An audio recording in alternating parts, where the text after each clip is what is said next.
¿Cómo está cada uno? Omar, buenos días, Omar, ¿cómo estamos? ¿No? Natalia, ¿qué tal, Sofía? Buen día, chicos, ¿cómo están? En este hermoso y caluroso día, como para salir a la playa, pero bueno, no podemos, estamos en cuarentena, salvados. Bien, chicos, vamos a olvidarnos del por qué no podemos salir y vamos a concentrarnos en cosas importantes. Buenos días, chicos, a cada uno de ustedes, ¿no? Una vez más, a Natalia, a Renzo, a Johan, Xiomara, Andrés, Andrea, Alejandra y Camila. Buenos días. Buenos días a todos en general, chicos, ¿ya? Para mí es un gusto volver a estar con ustedes y poder compartir algunos conocimientos de química, ¿no? El día de hoy vamos a ver un tema bien importante, el tema de enlace químico, ¿no? Entonces, voy a compartir la diapositiva, por favor, cuando la puedan ver, me avisan por el chat. ¿Dónde está? A ver, un ratito. Parece que no aparece, no sé por qué.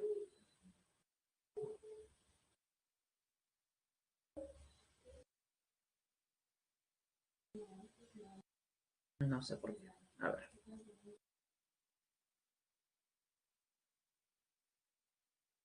Ahora sí creo que lo logran ver, por favor, me avisan. ¿Me confirman? ¿Se logra ver? Sí. Perfecto, chicos. Muchas gracias. Muchas gracias a cada uno. Bien, vamos a empezar. Entonces, el día de hoy nos toca ver el tema de lo que es el enlace químico. ¿Ya?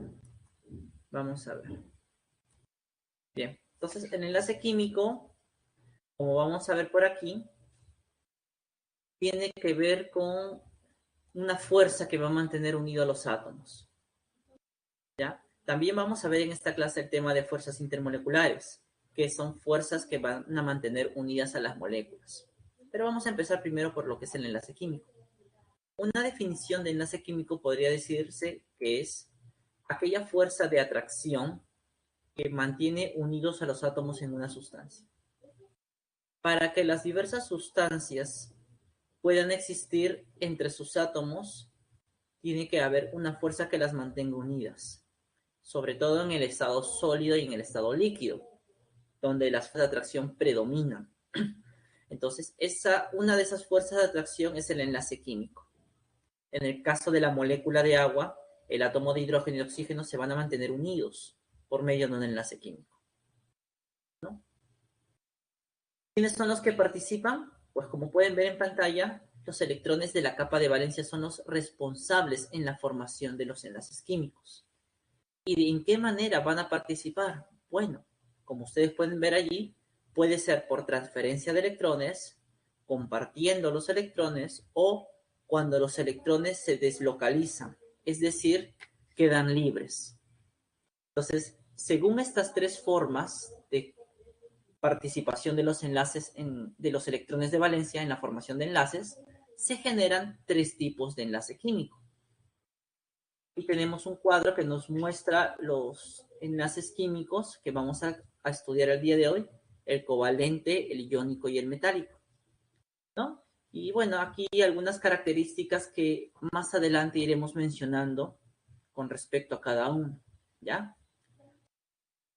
Empecemos con el primero, el enlace iónico. El enlace iónico dice que ocurre por transferencia de electrones. Eso es importante anotar, ¿no? Ocurre por transferencia de electrones. ¿Quiénes son los que se unen? Ya se unen iones de carga opuesta. Se unen iones de carga opuesta. Cuando hablamos de iones de carga opuesta, tú sabes que solamente existen dos tipos de ellos, el catión y el anión. De allí que se le da el nombre al enlace iónico, porque son iones los que se atraen. Ahora, según nosotros hemos estado viendo, ¿ya? ¿Quiénes son los que por lo general forman cationes? aquellos elementos que tienen la facilidad de perderlos, es decir, mayor carácter metálico. Y obviamente, el que va a formar cationes con más facilidad son los metales. ¿Y quiénes van a formar aniones con facilidad? Bueno, se puede decir en líneas generales que son los no metales, ¿no? Porque ellos no quieren perder electrones, sino al contrario, quieren ganarlos. Fíjense en esta imagen. En esta imagen podemos ver cómo se da la formación del enlace iónico en el compuesto fluoruro de litio. ¿Ya? Fluoruro de litio, un sólido. Aquí vemos que el átomo de litio, que tiene un electrón en su capa de valencia, se está acercando hacia el flúor. En su capa de valencia tiene 7 electrones. Entonces, cuando están lo suficientemente cerca, el flúor, al ser un elemento de mayor electronegatividad, es decir, que va a atraer los electrones con más fuerza al momento de formar un enlace, tal va a ser la fuerza de atracción que prácticamente le va a arrancar el electrón de valencia al litio. Entonces, acá hay una transferencia de electrones. ¿Ya? El litio cede electrones y el flúor los acepta o gana, como quieran decir. Entonces, como el flúor es el elemento de mayor electronegatividad, el electrón del litio se va con el flúor. Eso genera un anión. Y como hemos visto, el litio al ceder su electrón lo pierde formando un catión. Y como ustedes pueden ver aquí, se ha formado el catión y el anión, los iones de carga opuesta. Entonces aquí se da la unión, la formación del enlace iónico. ¿Ya? Entonces tenemos eso que es muy importante recordar. ¿Ya? Entonces, en el enlace iónico se van a unir iones de carga opuesta, que por lo general van a ser los metales. ¿Ya? Aquí voy a colocarlo. Generalmente. ¿Ya? Y el anión también de forma general van a ser los no metales. ¿Ya? Hay que tener eso en claro. Porque no siempre que veamos un metal y un no metal significa que va a ser iónico. Pueden haber excepciones. Uno de los ejemplos más conocidos es el berilio. El berilio es un metal, pero cuando se une con un no metal, forma enlaces del tipo covalente. Hay que tener presente eso, ¿ya? ¿Ya? Solamente eso de los criterios de metal y no metal es como una referencia, ¿no? Como una regla práctica, por decirlo así. Pero no es del todo exacto. Ahora, aquí hemos visto que el elemento de mayor electronegatividad acepta los electrones. Entonces, el que los pierde va a ser el elemento de menor electronegatividad. Otra forma de decirlo, el elemento de mayor afinidad electrónica acepta los electrones y el de menor afinidad los pierde. Otra forma de decirlo, el elemento de mayor energía de ionización acepta los electrones y el de menor energía de ionización los pierde. ¿Bien? Entonces, de esa manera se va a dar. Y tú capaz dirás, profesor, ¿y la única manera de saber si el enlace es iónico solamente es por ver si es un metal, un no metal o un catión y un anión? No. Existe otro criterio que es un poquito más exacto que el del metal y el no metal. Este criterio se basa en la diferencia de electronegatividades de los átomos que se están uniendo. Si esa diferencia es mayor a 1,9, yo tengo un enlace ion. Por ejemplo, la electronegatividad aquí del litio. Si ustedes buscan en la tabla periódica, es más o menos 0,9. Si buscan la electronegatividad del flúor, es 4. ¿Cuánto nos da esa diferencia de electronegatividades? Si se dan cuenta es 3,1. Como 3,1 es mucho mayor que 1,9, aquí tenemos que se está formando un enlace iónico. ¿Listo, chicos? Entonces, eso es importante tener en cuenta con respecto a nuestro enlace iónico, ¿ya? Ahora, si tú eres observador, te estás dando cuenta que cuando se ha formado ya el enlace iónico, es decir, cuando ya se han creado los iones, la configuración electrónica del litio y del flúor ha cambiado.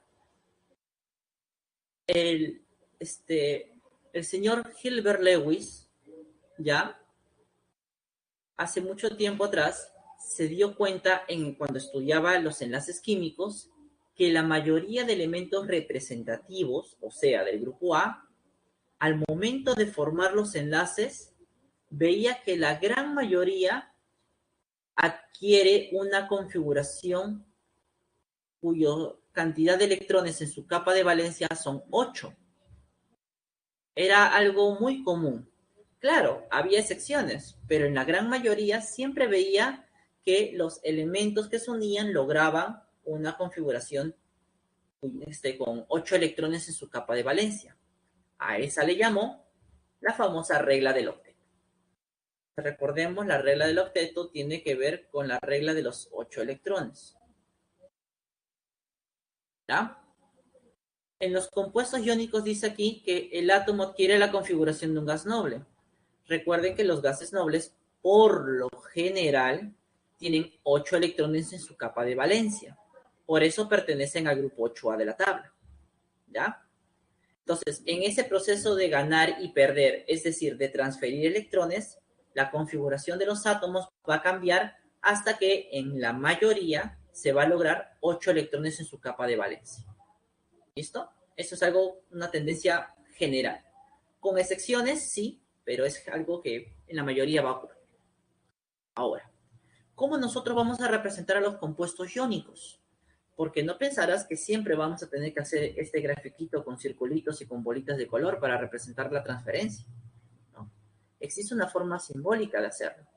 Y para eso vamos a requerir la notación de Lewis. Fíjense en este ejemplo. Aquí se está formando el óxido de magnesio, un sólido iónico. ¿Cómo lo hacen? Primero usan la notación de Lewis. Usan la notación de Lewis. El magnesio, como bien sabes, es del grupo 2A de la tabla. Al ser del grupo 2A debe tener 2 electrones de valencia. El oxígeno es del grupo 6A. Debe tener 6 electrones de valencia. Entonces, como este es el metal, ya sabemos que va a ceder sus electrones al no metal. Como está cediendo los 2 electrones, se le pone su carga 2 más. Y como el oxígeno ha ganado esos electrones, se le pone su carga 2 menos. Y la atracción entre estos dos iones es el enlace iónico, ¿no? El enlace iónico. A esta forma de representar el enlace iónico se le conoce como la famosa estructura de Lewis. Entonces, la estructura de Lewis me va a representar la formación del enlace químico. En el caso de los iónicos, se tienen que mostrar al catión y al anión con su respectiva carga, obviamente. ¿Cómo sería en el ejemplo que hemos trabajado hace un momento? En el fluoruro de litio. Bueno, como ustedes vieron, el litio tiene un electrón de valencia porque pertenece al grupo 1A. ¿Ya? En cambio, el flúor debe tener 7 electrones de valencia porque pertenece al grupo 7A, tal como hemos visto, disculpen, como hemos visto en el ejercicio anterior. ¿Ya?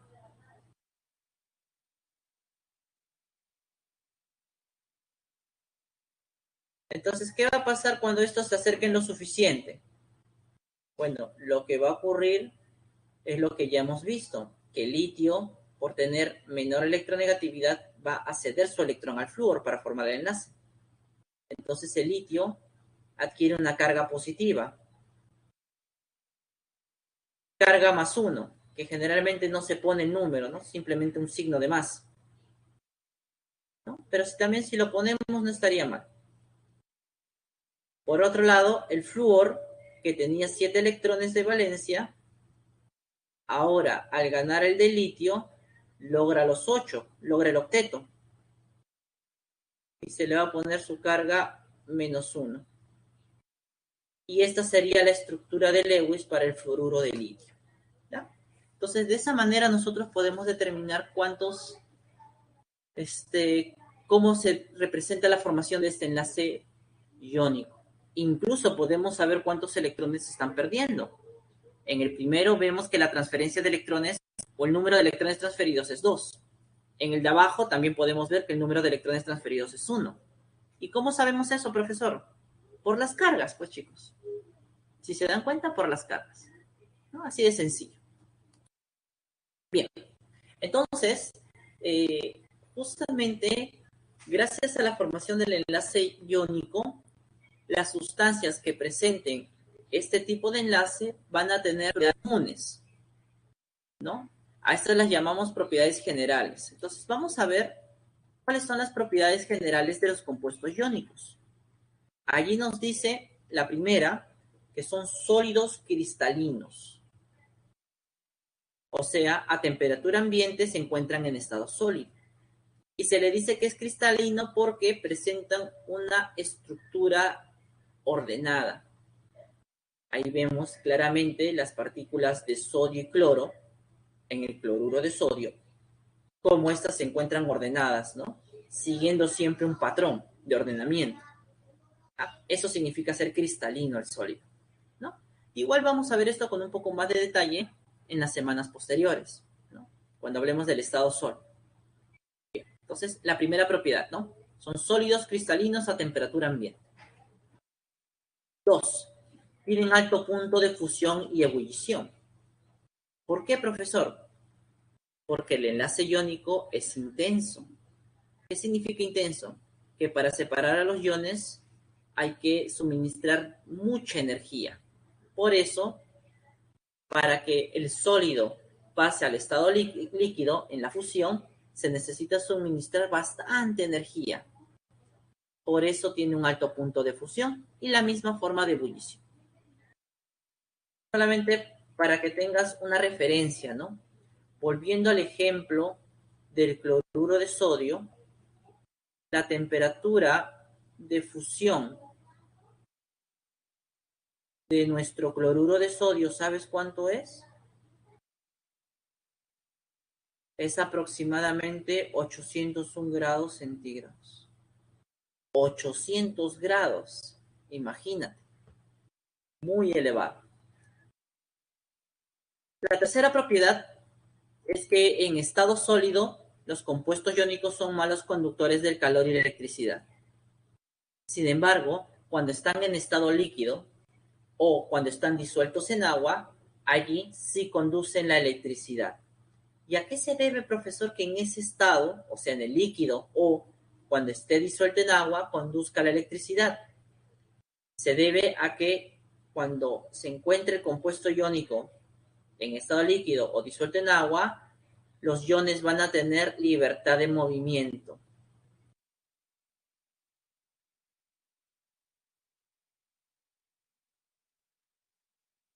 Libertad de movimiento de los iones. Tú sabes que la corriente eléctrica es un flujo de cargas que se está moviendo en una dirección determinada.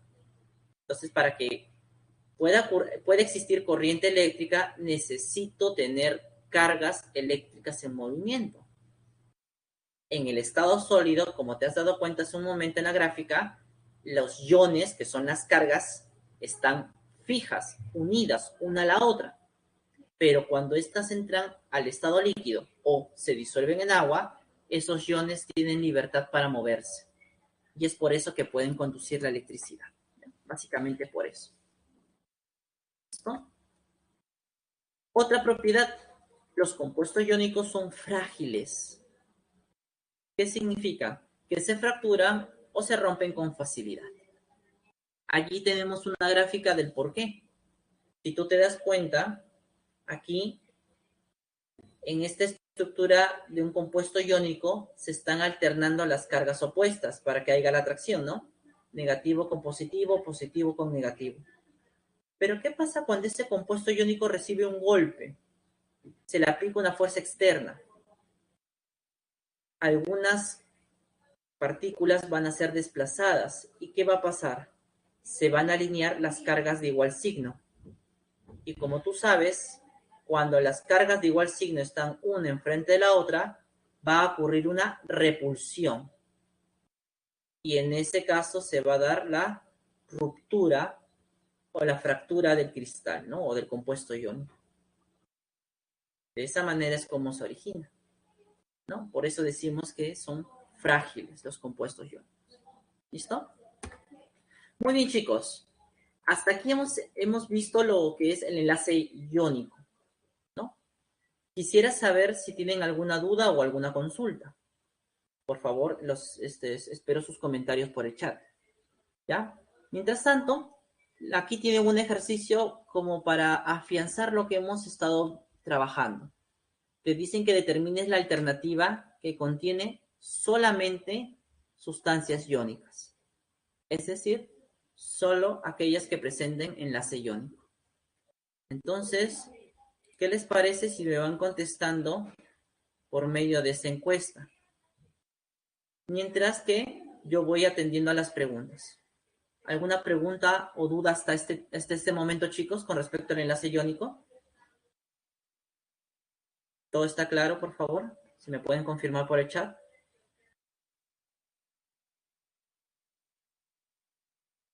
Ahí van completando la encuesta, me parece bien. Vamos, chicos. Ya. Entonces, ¿todo está claro con respecto al enlace iónico? ¿No?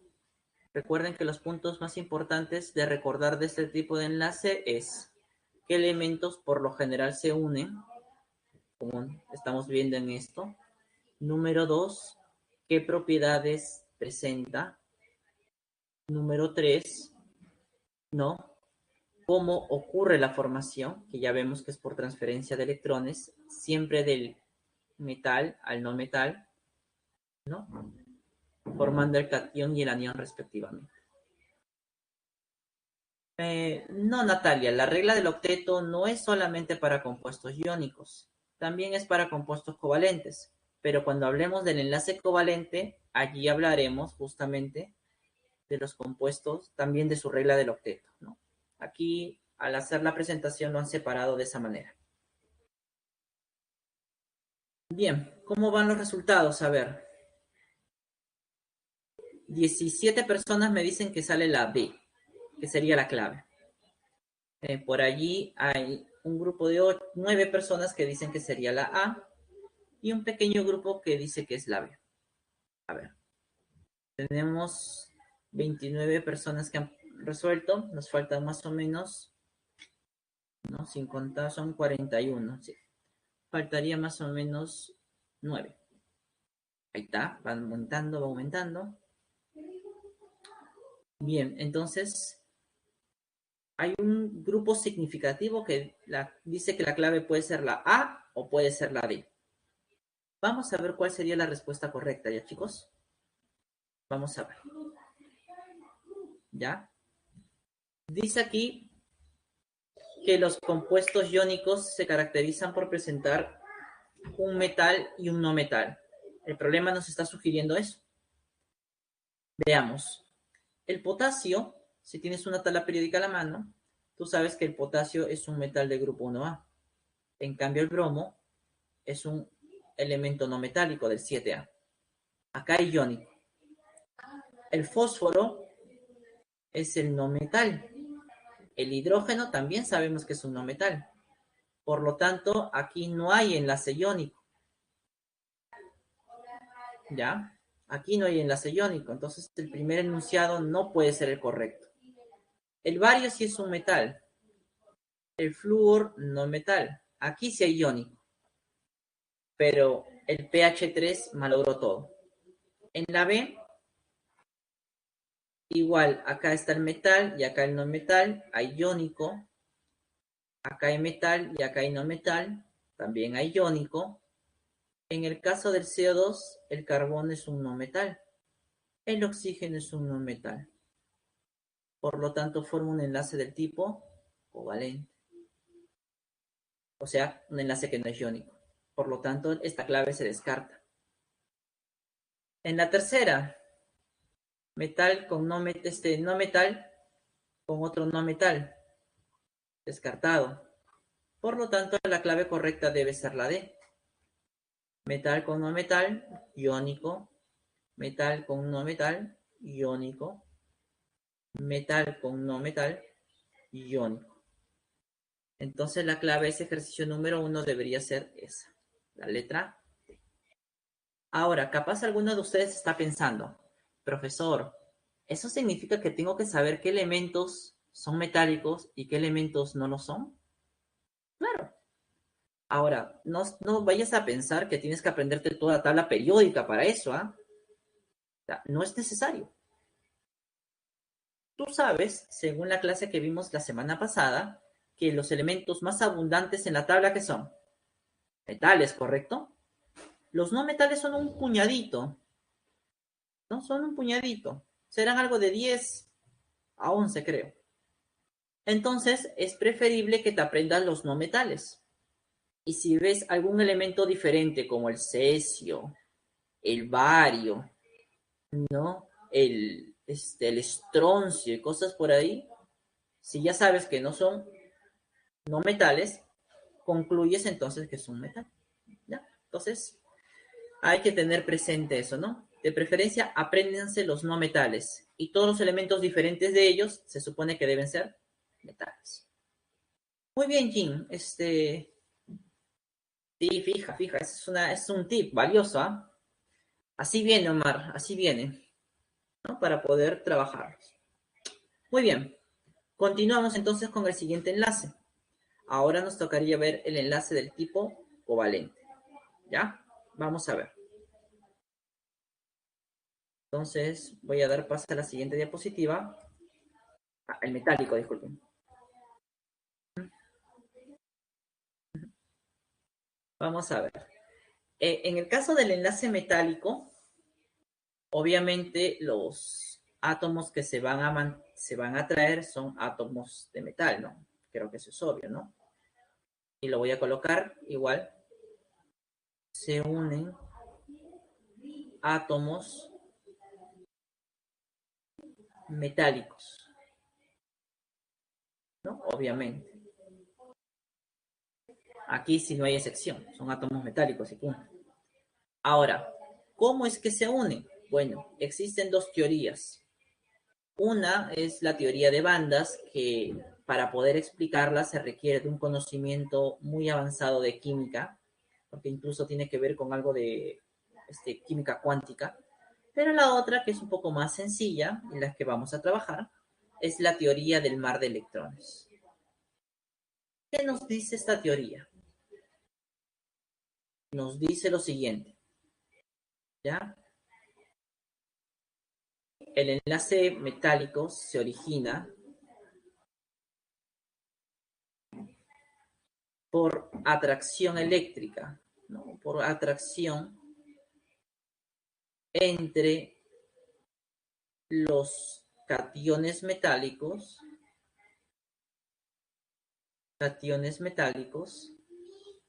listo, cationes metálicos y electrones deslocalizados. ¿Qué significa eso? Vamos a explicarlo por medio de la gráfica. Imagina aquí que tienes una pequeña barra.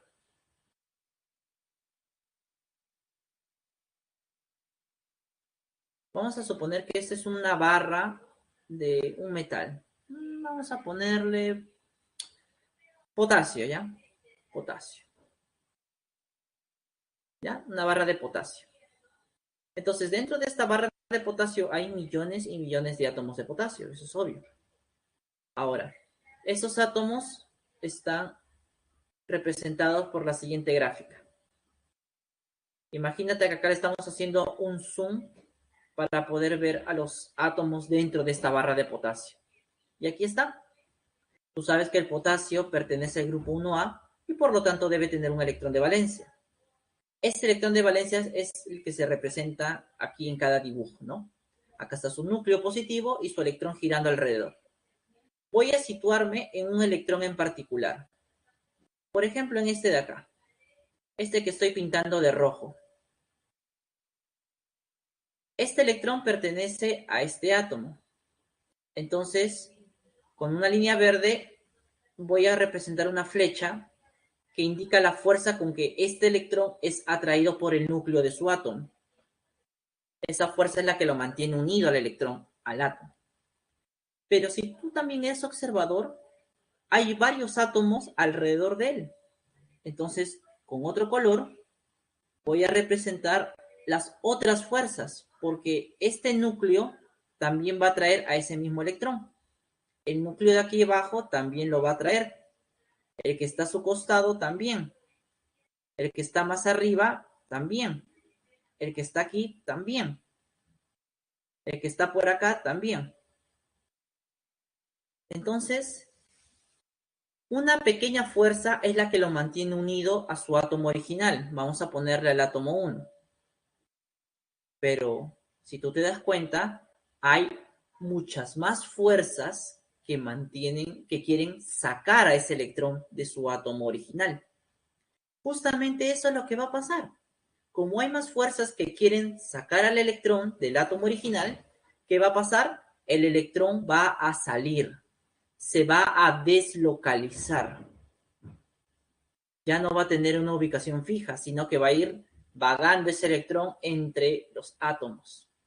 Por eso se habla de electrones deslocalizados.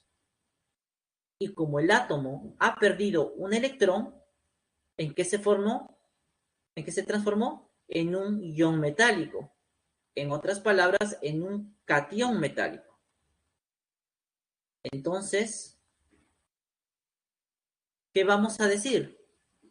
Cationes metálicos, carga positiva. Electrones deslocalizados, carga negativa. ¿Qué va a pasar entre ellos? Se van a unir, porque son cargas opuestas. Y así es como se da origen al enlace metálico.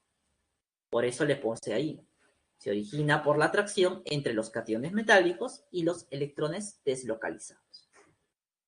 Allí tenemos un dibujo, una imagen animada, como pueden ver que los electrones se están moviendo entre todos los espacios de los átomos, ¿no? Manteniéndolos a todos unidos. Ahora, gracias a esta teoría del mar de electrones, nosotros podemos explicar por qué los metales tienen las propiedades que tienen. Por ejemplo, los metales, por lo general, son sólidos cristalinos a temperatura ambiente, a excepción del mercurio. Profe, ¿por qué son sólidos? Porque igual el enlace metálico es muy intenso. Entonces, para romper ese enlace metálico, yo necesito bastante energía. Por eso presenta un alto punto de fusión. Por eso que a los 25 grados que nos encontramos ahorita, la mayoría son sólidos, excepto el mercurio, ¿no? Que tiene que ver un poco por su ordenamiento. Los metales son buenos conductores del calor y la electricidad. ¿Y esto a qué se debe? Justamente a la libertad de sus electrones. Ellos son los que van a ir transfiriendo la energía o el calor desde la fuente hasta las partes más alejadas de ellas, ¿no? Otra propiedad es que la gran mayoría son dúctiles y maleables. Maleable, como ves allí, es la capacidad que tiene para formar láminas muy delgadas. Y dúctiles, la capacidad para formar hilos muy delgados, ¿no? Como puedes ver allí, ¿no? En el caso del cobre, que es el elemento, creo que más conocido por ustedes, ¿no? Metálico, ¿no? También podría ser el aluminio. Si has visto alguna vez el papel de aluminio, es bien delgadito, como una hoja, pues, pero es un metal. Chicos. Entonces, hasta allí hemos visto el enlace metálico. y sus propiedades. Vamos a ver ahora entonces lo que es el enlace covalente. Bien, pero quisiera saber si hasta este punto tienen alguna duda con respecto al enlace metálico, antes de pasar. ¿Alguna duda, chicos, con respecto al enlace metálico? ¿Se entendió cómo es que se origina? ¿Qué tipo de elementos son los que lo forman? ¿Qué propiedades presenta? Son los puntos más importantes que deben tener en cuenta. Omar, no. El enlace metálico no tiene una estructura de Lewis, como lo tiene el iónico o el covalente. El enlace metálico no lo tiene. La única forma de representarlo es por medio de dibujos, como el que has visto ahorita en la pantalla, ¿no? Por lo demás, los demás creo que están bien, ¿no? Ya. Muy bien, entonces continuemos, chicos, ¿ya? Vamos con el covalente. Estamos con fuerza, vamos con fuerza, chicos. A ver. El tercer tipo de enlace es el covalente. Y como vemos aquí, ocurre por compartición de electrones. Ahora, ¿qué átomos son los que se unen? Generalmente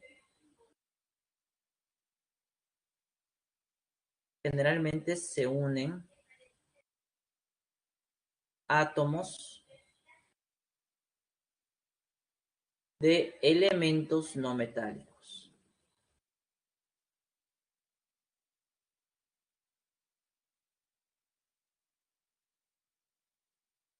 Generalmente son elementos no metálicos.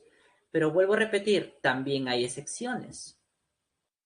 Los compuestos de berilio también son excepciones al enlace iónico y son también excepciones al enlace covalente, ¿no? Son excepciones. ¿Ya? Entonces, sí, es algo general.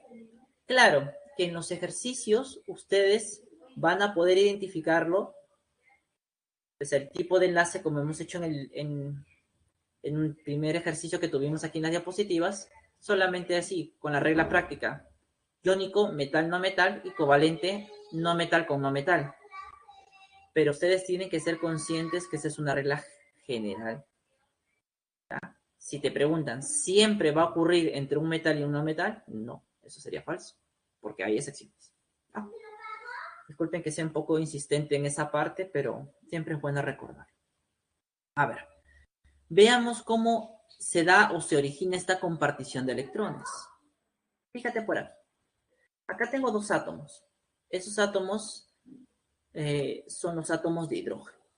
¿Qué pasa? Estos cuando se acercan, si tú observas, hay una parte de la nube electrónica que se está traslapando, asolapando, intersectando. Justamente en esa zona que van a tener en común es donde van a estar los electrones de valencia, dando origen al enlace covalente. Ahora tú dirás, profesor, ¿pero qué? Eso simplemente se acercan los átomos, se intersectan las nubes electrónicas y en esa intersección van a estar los electrones del enlace. Sí. ¿Por qué? Porque a esa distancia de intersección va a haber un equilibrio de fuerzas entre los núcleos de los átomos que se están uniendo y los electrones que se están enlazando. Acuérdate que acá hay cargas positivas y cargas negativas. Entonces acá hay fuerzas de atracción y de repulsión, pero a una determinada distancia, ahí esas fuerzas se van a equilibrar y van a hacer que los átomos puedan permanecer unidos. Y como también te estás dando cuenta, aquí no es que un átomo haya perdido sus electrones y el otro se los haya llevado, no. Aquí ambos están compartiendo justamente sus electrones. Ambos están aportando electrones para la formación. ¿Ya? Eso es muy importante. Ahora, ¿cómo se va a representar el enlace covalente? De la misma forma que lo hemos visto en el enlace iónico, lo vamos a hacer usando la notación de Lewis. El hidrógeno es un elemento que tiene un electrón de valencia, aquí está representado. Cuando estos se unen, van a formar un enlace que puede ser representado así o de esta forma, que es la más común. Esta, señores, es la famosa estructura de Lewis. Entonces, aquí tenemos la representación de el enlace químico. Esas líneas representan el enlace químico, en el caso, el enlace covalente. ¿Ya? Esa es su estructura de Lewis. Cada línea, como tú puedes observar, representa un par de electrones.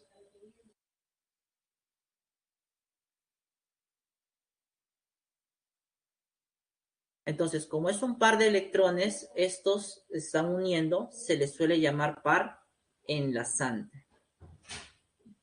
Entonces, en el ejemplo que estamos viendo, que es la molécula de hidrógeno gaseoso, nos estamos dando cuenta que solamente hay un par de electrones enlazantes. ¿Cómo lo reconozco? Por la línea que está uniendo a esos dos átomos. Pero, ¿cómo sería en otros casos? Veamos el HCl, ¿ya? Otro ejemplo. El cloruro de hidrógeno. El hidrógeno, como ya sabemos, tiene un electrón de valencia. El cloro, al pertenecer al grupo 7A, al igual que el flúor, debe tener 7 electrones de valencia. ¿Qué va a pasar cuando estos se acerquen lo suficiente? Van a compartir sus electrones y van a formar un enlace. En este caso, acá hay 7 electrones. Cuando comparta el hidrógeno su electrón, el cloro logrará los 8.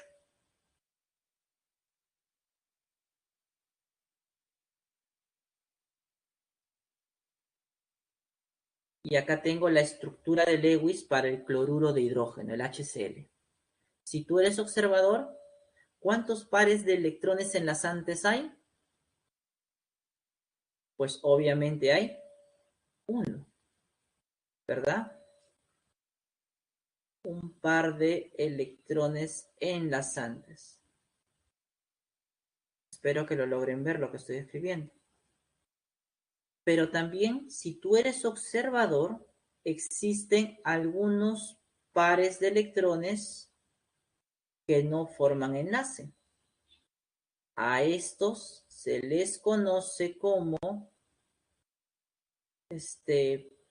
pares no enlazantes, o también llamado pares libres. Y en este caso, ¿cuántos pares libres presenta el HCl? Vemos que presenta 3. 3 pares libres, ¿no? Tal como lo pueden observar allí. Entonces, es muy importante que cuando tengamos la estructura de Lewis, saber interpretar.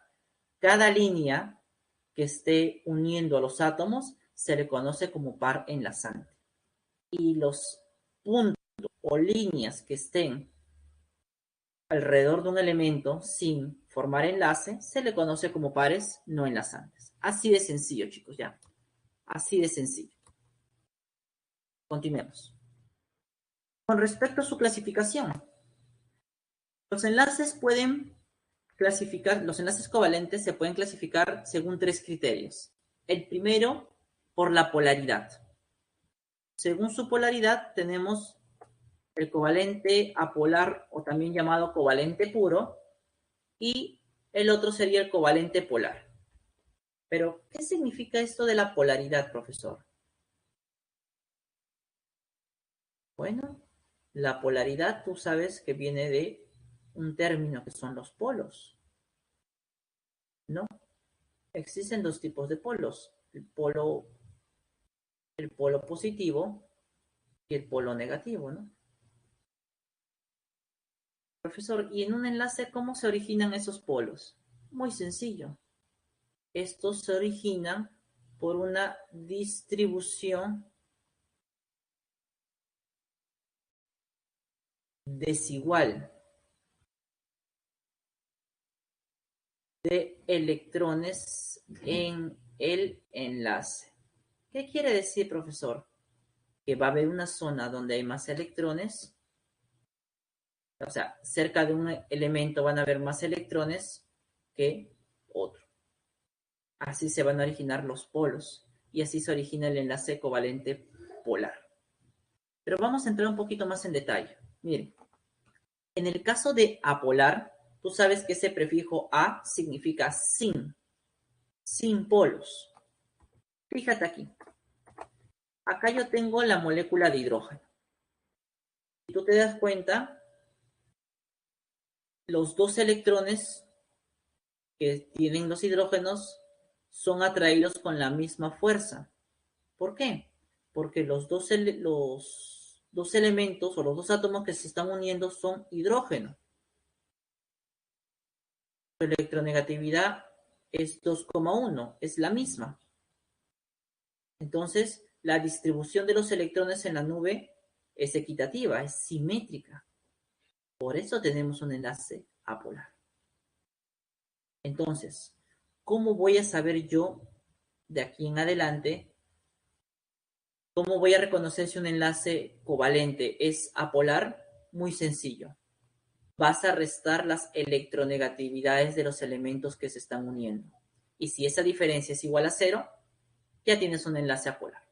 Así de sencillo. En el caso del polar, ¿cómo sería? Veamos un ejemplo. En el caso del HCl, como hemos visto hace un momento, esta es la estructura de Lewis del HCl. Acá están sus pares libres y su par enlazante. Pero si tú te das cuenta, cerca del cloro hay más electrones, ¿verdad? Alrededor del cloro hay varios electrones. ¿Por qué, profesor? Porque es el elemento de mayor electronegatividad. Más o menos tiene un valor de 3. En cambio, el hidrógeno no hay electrones cerca de él, porque su electronegatividad es baja. Entonces, ¿qué va a pasar? Se van a formar un polo positivo alrededor del hidrógeno y un polo negativo alrededor del cloro.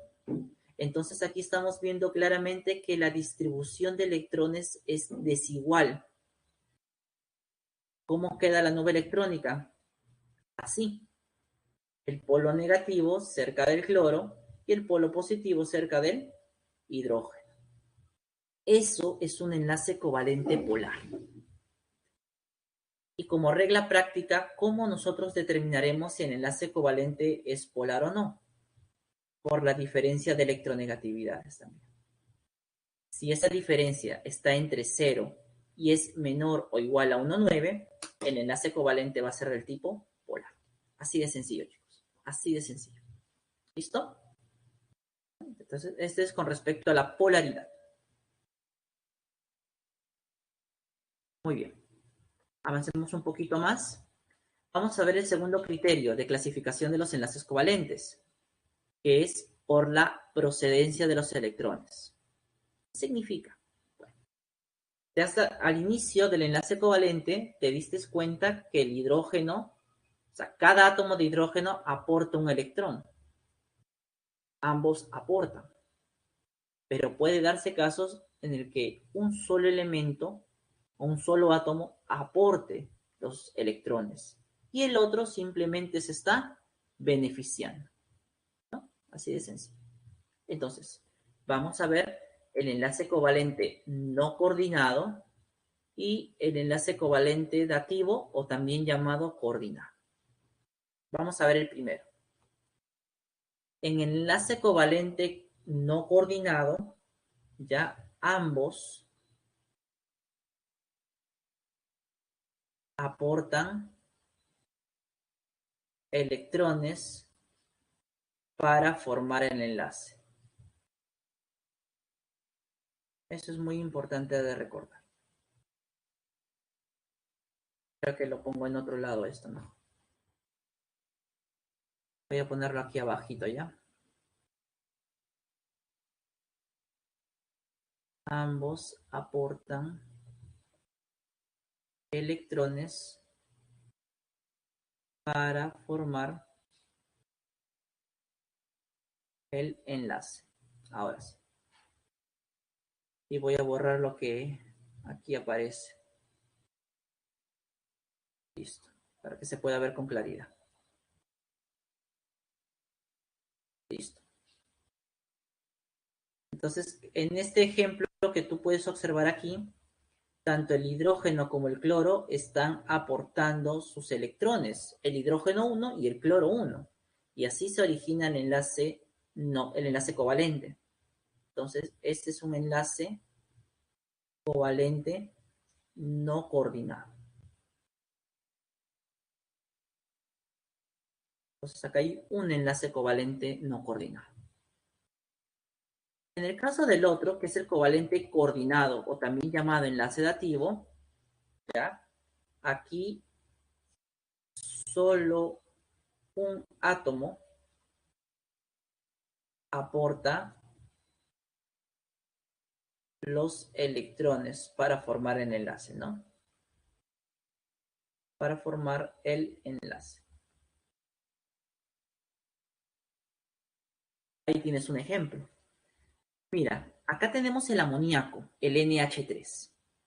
Este amoníaco se está acercando al protón de hidrógeno. Aquí el hidrógeno, como es un catión, significa que ha perdido su único electrón, por lo tanto, no tiene electrones. Entonces, cuando estos dos se acerquen, el hidrógeno, si quiere enlazarse con el amoníaco, o con el nitrógeno, mejor dicho, tendría que aportar un electrón. Pero si no tiene, ¿de dónde lo va a sacar? Entonces, ¿qué hace el amoníaco?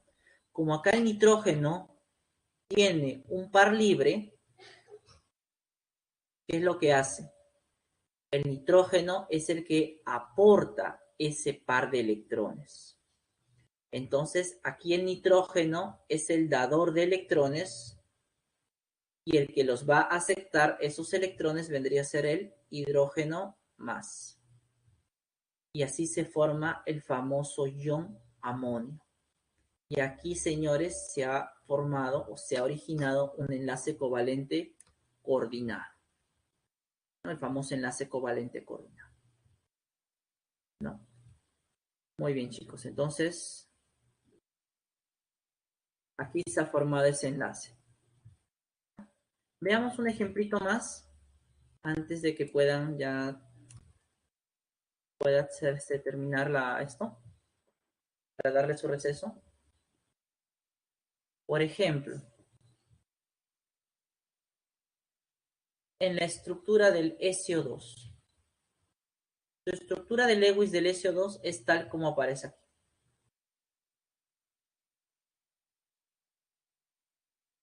¿Cómo voy a saber si en estas sustancias se han originado o se han formado enlaces covalentes coordinados o no? Bueno, muy sencillo. Primero, necesitamos completar con 8 electrones a cada uno. Completar con 8 electrones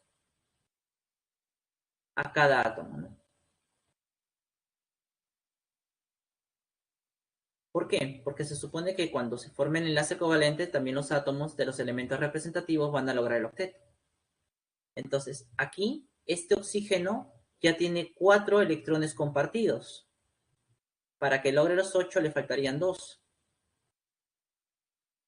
El azufre ya tiene 6 electrones compartidos. Le faltarían 2 para que logre los 8. Este oxígeno tiene 2 compartidos. Entonces, para que logre los 8 le faltarían 6.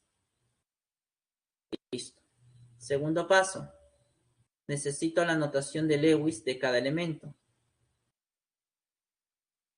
En este caso, el azufre y el oxígeno pertenecen al grupo 6A. Por lo tanto, el azufre y el oxígeno deben tener 6 electrones de valencia. Tercer paso, comparar. ¿Qué voy a comparar, profesor? Quiero que me digas cuál de los 3 elementos o 3 átomos que aparecen aquí es el que tiene la misma cantidad de electrones libres que en su notación de Lewis. A ver, escríbeme por el chat tu respuesta. ¿Cuál de esos 3 átomos que aparecen en el SO2 tiene la misma cantidad de electrones libres que en su notación de Lewis? ¿El átomo 1, el 2 o el 3? Muy bien, chicos, excelente. ¿Se están dando cuenta que es el átomo 1? Excelente. ¿Qué quiere decir eso? Que el átomo 1 no aportó electrones. Sigue teniendo la misma cantidad de electrones que cuando estaba solo. Entonces, señores, aquí se ha formado un enlace covalente negativo que se representa por una flecha. Entonces, de esa manera se reconoce, chicos, ¿ya? Vamos a dejarlo hasta aquí. ¿Listo? Ya tienen que salir a su receso. Regresando, resuelvo las preguntas que puedan tener ya, chicos. Entonces, nos encontramos 12:10.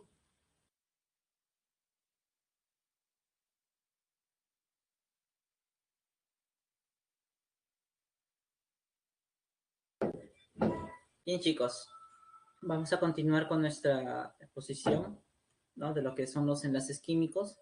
Habíamos visto cómo se origina el enlace covalente, entre qué átomos se da, ¿no? Cuál es la estructura, la representación para estos enlaces químicos.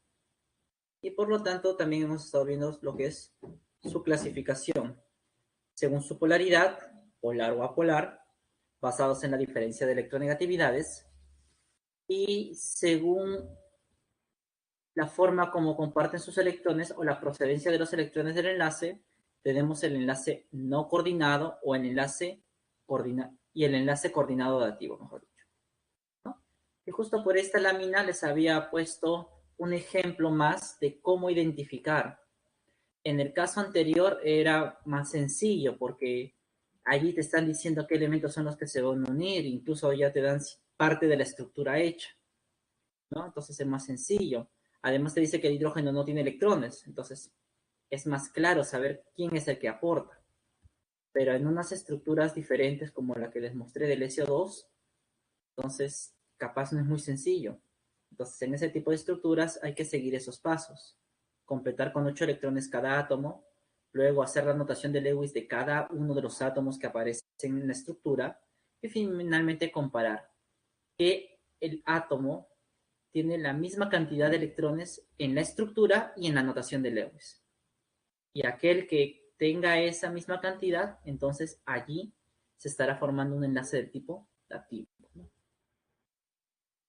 Bien, chicos, entonces continuamos. Ahora vamos a ver la tercera forma de clasificar, que es por el número de pares de electrones compartidos. Entonces tenemos el enlace covalente simple, ¿no?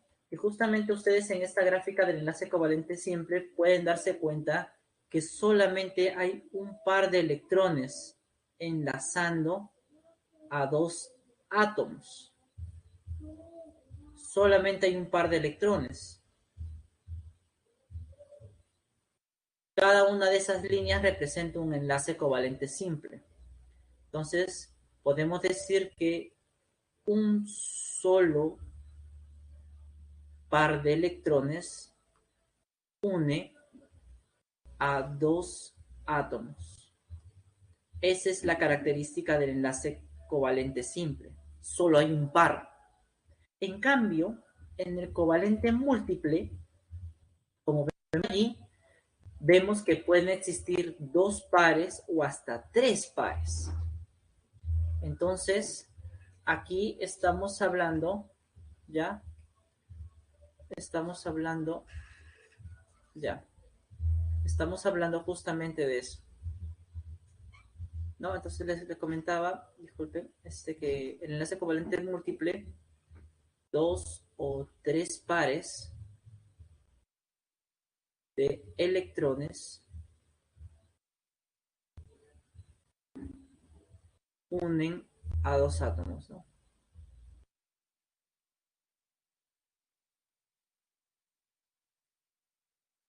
Por ejemplo, acá vemos 2 pares enlazantes, acá vemos un enlace doble. Entonces acá se está mostrando un enlace múltiple. Igual aquí en el nitrógeno. Acá vemos que ambos átomos de nitrógeno se están uniendo por 3 pares. Entonces acá hay un enlace triple o un enlace covalente múltiple también, ¿no? En el caso del CO2, que la estructura de Lewis alternativa sería esta, ¿no? Usando las líneas. Entonces claramente vemos aquí que hay dos enlaces dobles o dos enlaces covalentes múltiples. Aquí también vemos un enlace triple o un enlace covalente múltiple. Entonces, de esa manera, chicos, es como ustedes van a diferenciar un enlace simple de un múltiple. Solamente tienen que ver cuántos pares enlazantes unen a dos átomos. Si solamente hay un par, el enlace es simple. Si presenta dos o tres pares, el enlace es múltiple. Así de sencillo. ¿Ya? Aquí tenemos, por ejemplo, la siguiente pregunta. Nos dice, seleccione la sustancia cuya estructura tiene un enlace covalente polar y triple. Bien, para poder resolverlo necesitamos hacer la estructura de Lewis de cada sustancia. Por ejemplo, veamos en el caso del agua. El oxígeno pertenece al grupo 6. Por lo tanto, el oxígeno debe tener 6 electrones. Los hidrógenos sabemos que tienen un electrón de valencia. Vamos a ponerle una aspita. ¿Qué va a pasar entonces? Los átomos se van a unir. Acá se une, acá se une. ¿Y qué me forma? La molécula de agua, pues. La estructura de Lewis de la molécula de agua.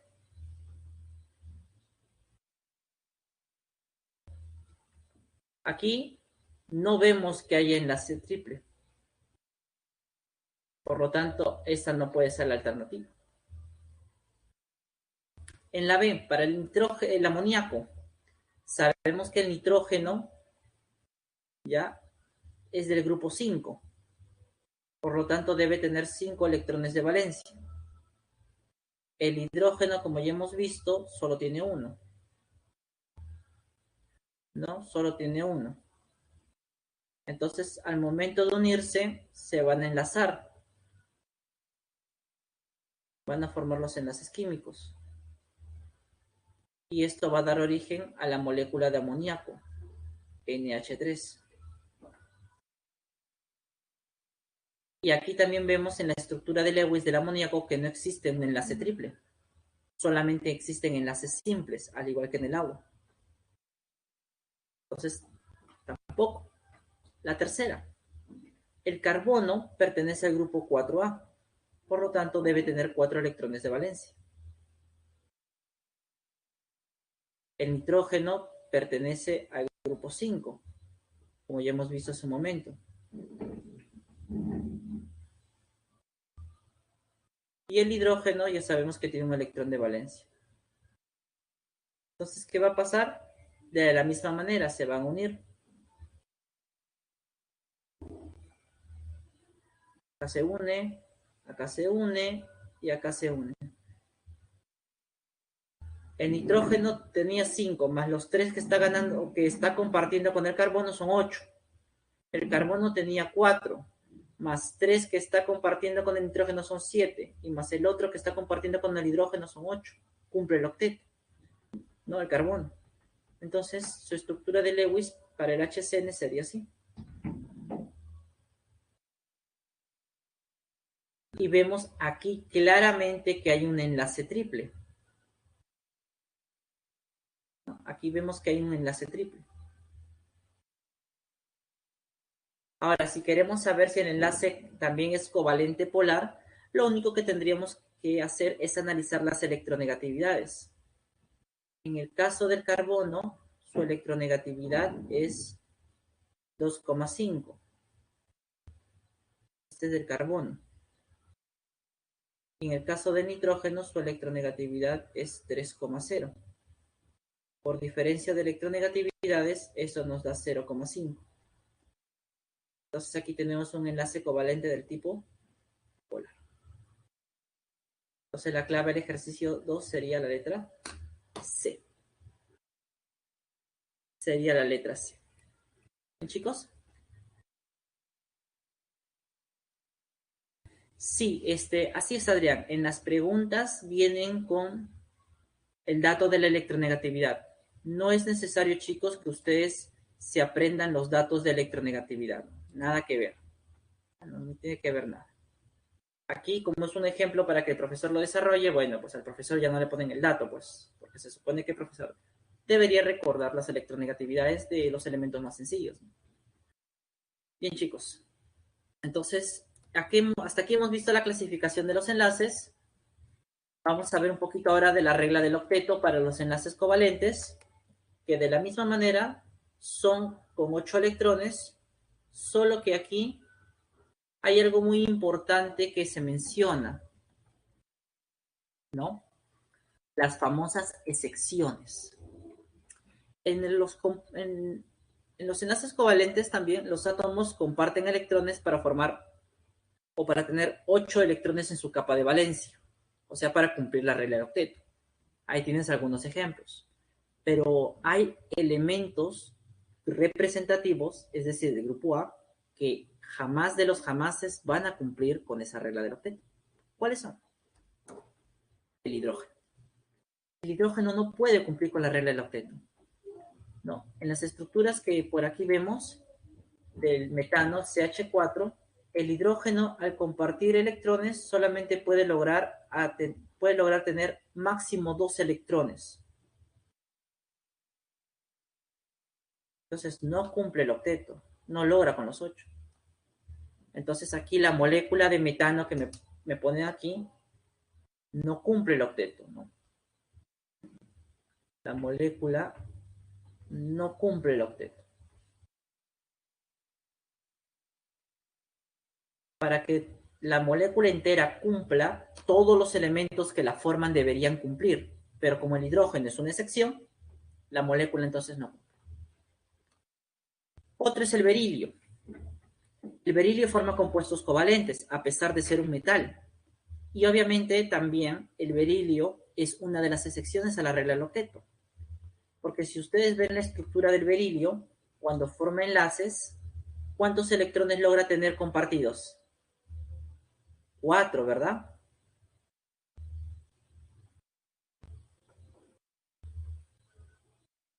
Entonces no logra tener los 8 electrones. Esa es una excepción, el berilio. Todos los compuestos de berilio.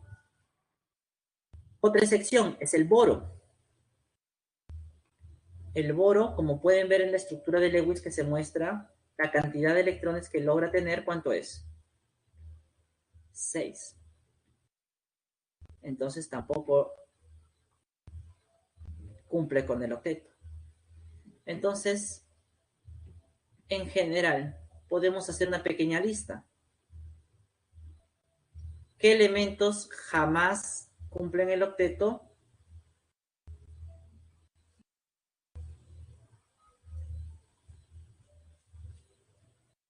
Tenemos al hidrógeno, al litio, que lo vimos en iónicos, al berilio, que lo estamos viendo ahorita, y el boro.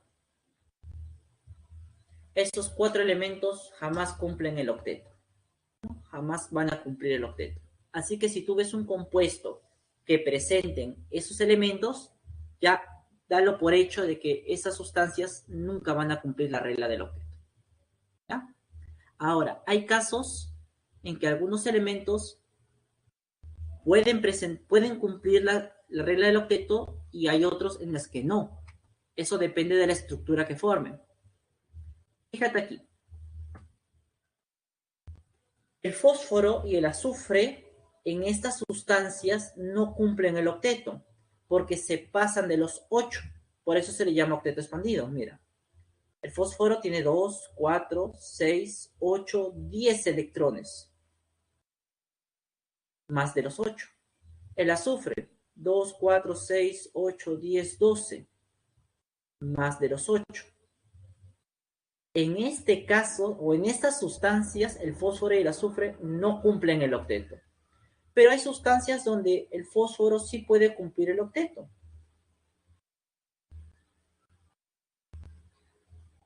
Por ejemplo, esta. En el tricloruro de fósforo. El fósforo logra los 8 electrones, 2, 4, 6, más los 2 libres son 8. En el caso del azufre también, el que vimos hace un momento.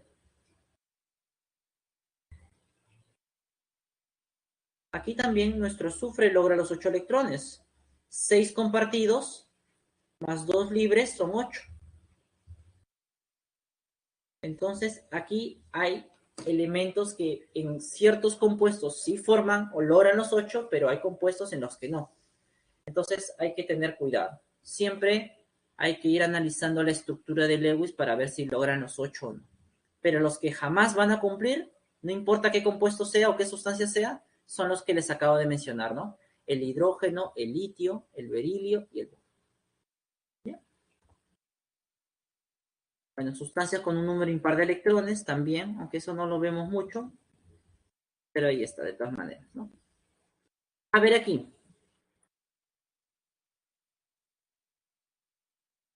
Sí, Omar, esa fue una pregunta de simulacro, me imagino, ¿no? A ver, al ojo, ¿qué sustancia creen ustedes que no cumple la regla del octeto, según lo que acabamos de mencionar? A ver, marquen sus respuestas. ¿Qué sustancia creen que no va a cumplir con la regla del octeto? No importa lo que pase, no lo va a cumplir.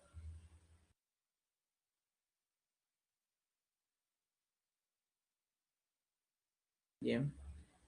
Por ahí vemos que no cumple, ¿eh? Jamás de los jamases va a cumplir.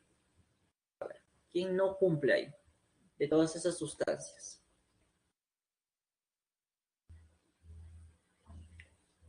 A ver. Por ahí un gran número se está perfilando por la clave C. Hay otros grupos que dicen que puede ser la A, otros que dicen que es la B, por ahí uno dice que es la D. ¿No? ¿Cuál será la respuesta correcta? A ver, nos faltan 7 por responder. 6, 5. Bien, entonces la gran mayoría, por lo que estoy viendo, dice que la clave es la C, ¿no? La gran mayoría.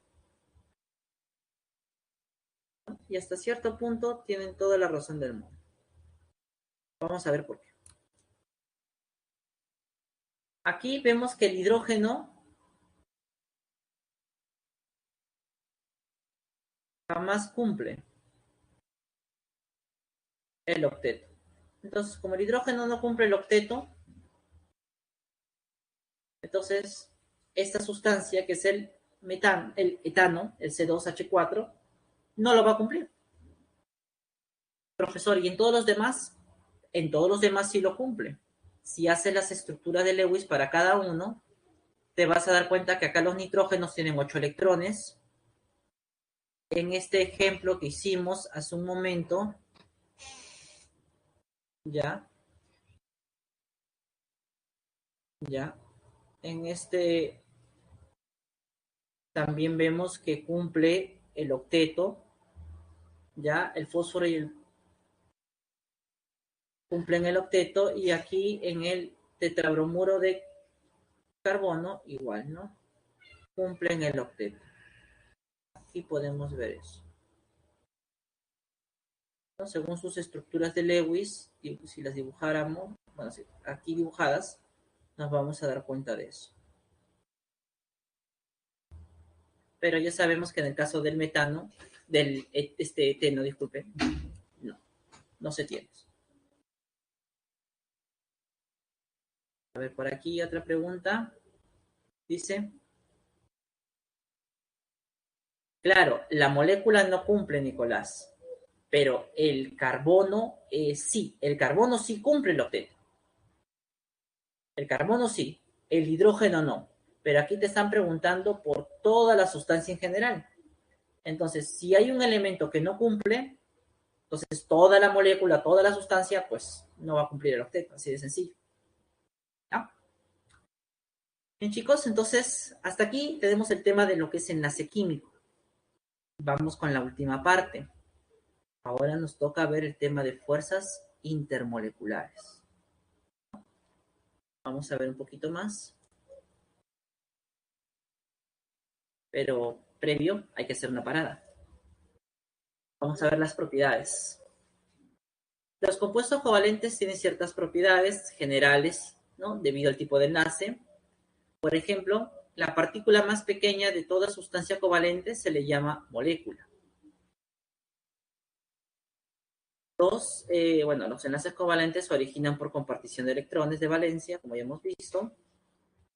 Las sustancias covalentes, por lo general, son malas conductoras de la electricidad y del calor. Eso se debe a que los electrones están fijos, no están con libertad de movimiento. A temperatura ambiente, los compuestos covalentes o las sustancias covalentes las podemos encontrar en los tres estados de la materia, ¿no? Sólido como el azúcar, líquido como el agua o gas como el dióxido de nitrógeno. Tal vez te estés preguntando por qué. ¿Por qué tanta diferencia? En los otros era generalmente un solo estado, ¿por qué aquí en tres? Es que las propiedades de las sustancias moleculares covalentes no dependen mucho del enlace químico, sino de las famosas fuerzas intermoleculares que vamos a ver a continuación. Bien. Entonces, para poder hablar de lo que es fuerzas intermoleculares, necesitamos ver un poco acerca de la polaridad de las moléculas. El término polaridad te lo había explicado ya hace unas diapositivas atrás, que tiene que ver con la formación de polos positivos y negativos. Eso puede ocurrir en el enlace, dando origen al enlace covalente polar y al apolar, pero también la distribución de electrones puede ser desigual en toda una molécula. Entonces ahí hablaremos de la polaridad de la molécula. Aquí, en el caso del CO2, si nosotros colocamos su notación de Lewis o su estructura de Lewis, nos vamos a dar cuenta que en ambos lados hay la misma cantidad de electrones. Los mismos elementos jalan con la misma intensidad esos electrones. Entonces aquí tenemos una distribución simétrica de electrones.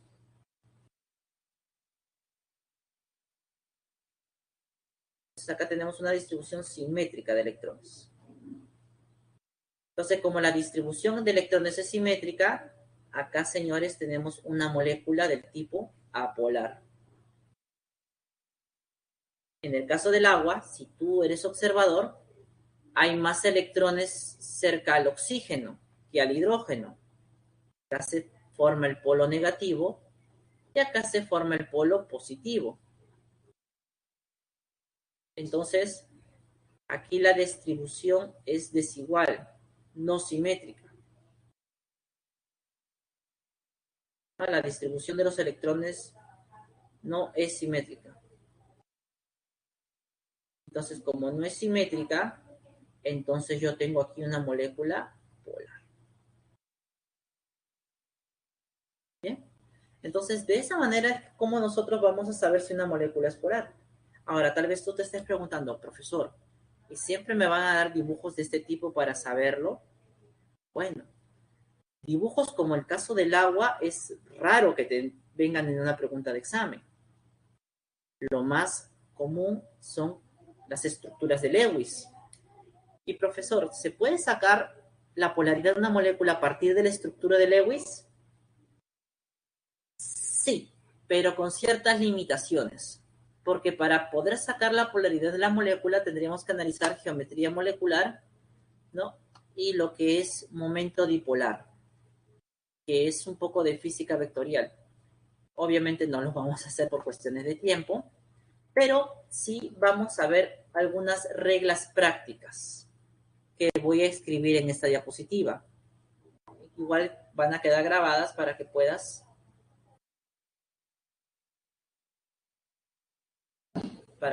saber cuándo una molécula es polar o no.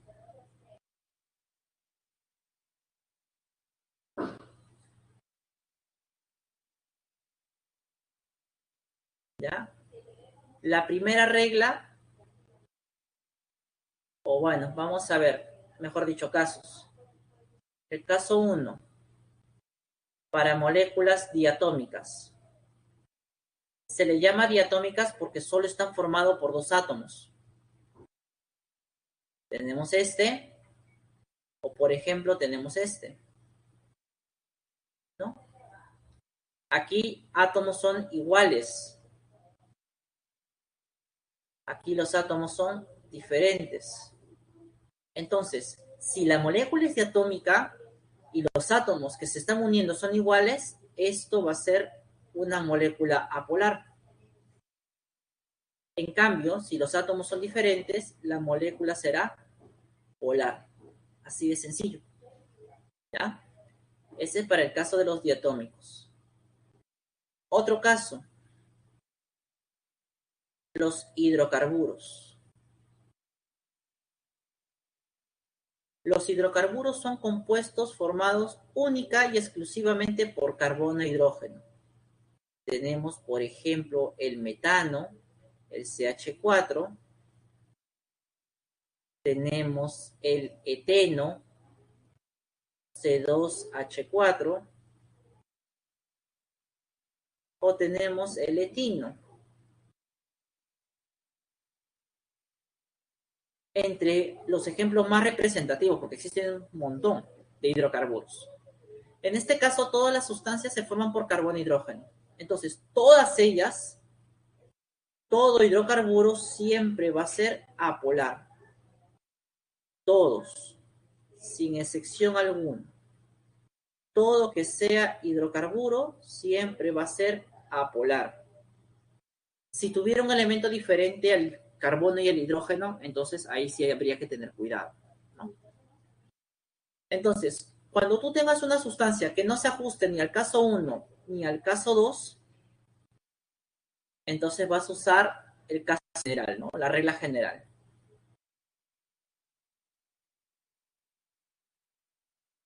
¿Ya? ¿Cuál es eso? ¿Qué nos dice? A ver. Nos dice que una molécula es apolar si cumple tres criterios. Primero, es simétrica.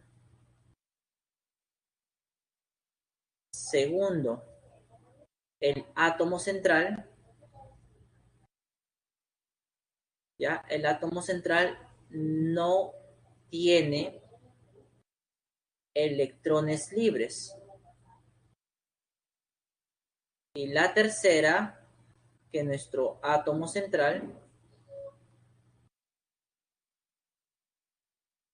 se une a elementos iguales. Por ejemplo, veamos el caso del agua. Esta es su estructura de Lewis para el agua. Si tú te das cuenta, no se ajusta ni a la primera ni a la segunda, ni al primer ni al segundo caso. Entonces, ¿cómo haríamos para analizar? Con la regla general. ¿La molécula es simétrica? Sí, podríamos decir hasta cierto punto que... Disculpen, ¿la molécula es simétrica? No, porque vemos que los electrones están más cerca del oxígeno que del hidrógeno. Ya por eso no me cumple el primer criterio. Veamos el siguiente. El átomo central no tiene electrones libres. Falso. El átomo del centro sí tiene electrones libres. No me cumple. ¿El átomo central son elementos iguales? Sí, se une hidrógenos. Pero como esta molécula no me cumple los dos criterios iniciales, yo diré entonces que la molécula del agua es una molécula polar. ¿Ven? Entonces, yo necesito que el átomo pueda tener ello, ¿no? Que pueda justamente cumplirme con las tres reglas para que pueda ser considerada como apolar. Si hay una que no cumple, sería entonces una molécula del tipo polar. Entonces, chicos, estas reglas o estos casos debemos tenerlos en cuenta, porque para poder asignar las fuerzas intermoleculares, que es lo que vamos a trabajar ahorita, necesitan primero saber si la molécula es polar o no. Y la gran mayoría de moléculas que ustedes van a tener en los ejercicios se van a ajustar a una de estas tres situaciones. ¿Ya? Entonces hay que tenerlos presentes. ¿Ya? Ahora sí, habiendo aclarado esta parte de la polaridad de la molécula, vamos a las fuerzas intermoleculares. Estas fuerzas se caracterizan porque unen moléculas, de allí el término intermolecular, entre moléculas. Estas fuerzas también son de naturaleza eléctrica, como en los enlaces químicos. Sin embargo, estas fuerzas intermoleculares son débiles si las comparamos con los enlaces químicos, que son mucho más intensos. ¿Ya? Aquí tenemos tres tipos de fuerzas. La primera, que es la fuerza dipolo-dipolo. ¿Dónde aparece esta fuerza? En las moléculas que son polares.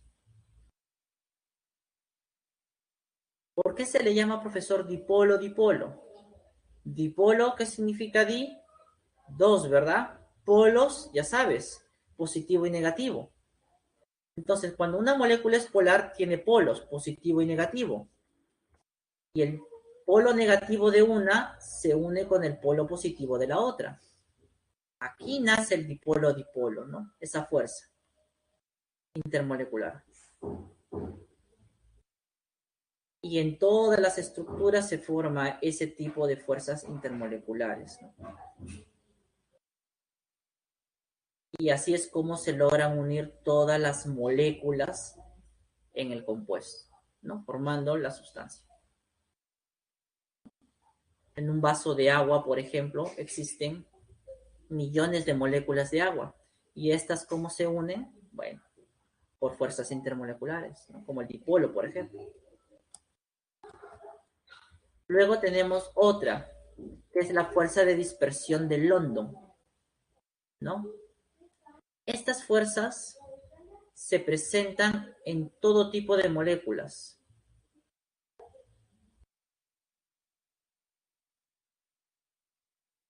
En todo tipo de moléculas. ¿Qué significa en todo tipo de moléculas? Que se presenta en las moléculas polares y también en las apolares.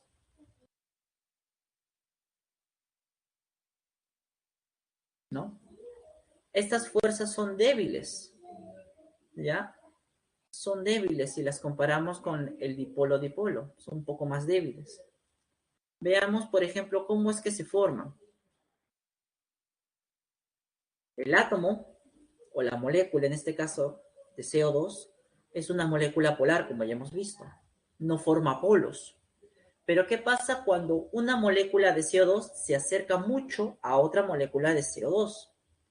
Entonces va a ocurrir una cierta polarización. Entonces, por un instante, de ahí el término instantáneo, se forma el polo positivo y el polo negativo. Y este va a influenciar a la otra molécula. Y este a su vez va a influenciar a la otra molécula. Y así se forman las famosas fuerzas de London. Pero vuelvo a repetir, solamente es por un instante, porque en lo que se mueve la molécula en otra dirección diferente, desaparece esa fuerza entre esa molécula y luego se formará con otras, ¿no? Por eso le llaman dipolo instantáneo, ¿no? Esas son las famosas fuerzas de London. Por último, tenemos el puente hidrógeno. Esta tercera fuerza se muestra en moléculas polares también. Pero además de ser polar, la molécula, en su estructura, el hidrógeno tiene que estar enlazado a cualquiera de los tres elementos más electronegativos de la tabla: flúor, oxígeno o nitrógeno. Por ejemplo, veamos en las moléculas de agua. En un vaso de agua hay millones de moléculas de agua. Y todas esas moléculas de agua se están uniendo entre sí por puente hidrógeno. Ahora, ¿será la única fuerza que actúe aquí? No, porque como también es una molécula polar, existe también el dipolo-dipolo.